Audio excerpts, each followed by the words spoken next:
Welcome back. Well, the state capture inquiry is set to resume on the 13th of January. If all goes according to plan, public hearings could end by mid-2020. In the meantime, many South Africans want to know, when will prosecutions follow?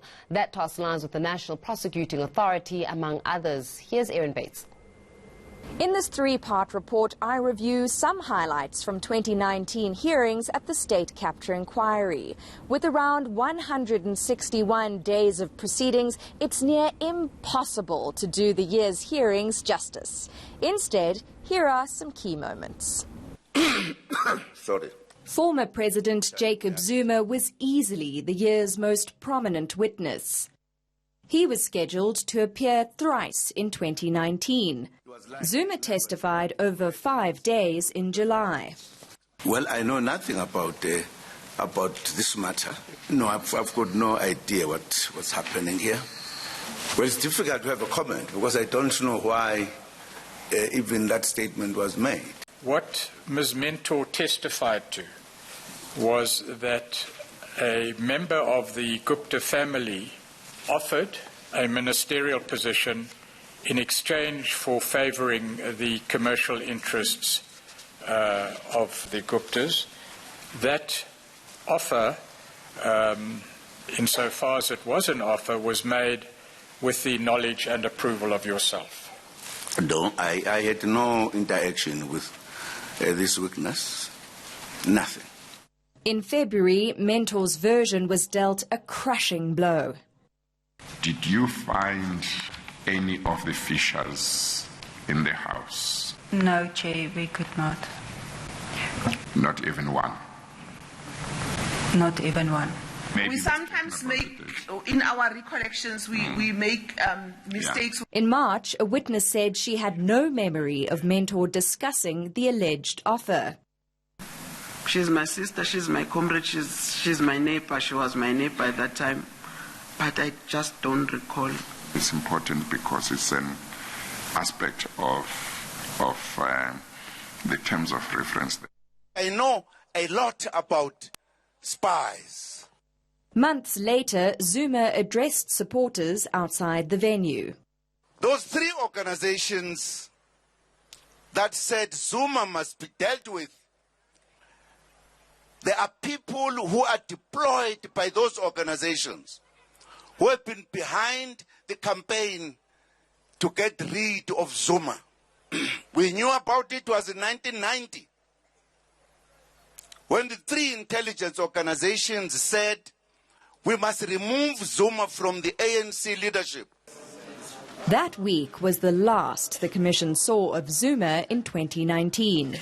In October, one of his sons testified. Duduzane Zuma said of Rajesh Tony Gupta, "That's my guy."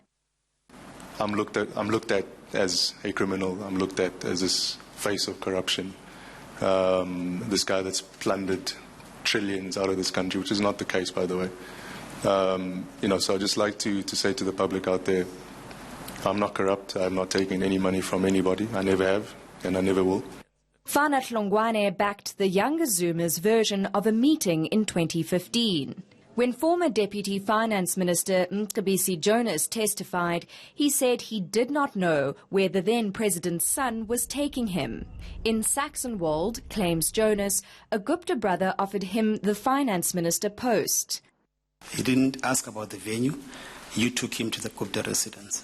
He knew exactly where we were going, and he knew exactly who we were going to meet and why. Plus an alleged cash bribe of 600,000 rand and 600 million rand offshore. All, says Jonas, contingent on his cooperation with the Guptas. Duduzane Zuma and Hlongwane maintain that did not happen. Why would he go to such extent to fabricate such lies against you? I don't know. He did what he had to do. Good for him.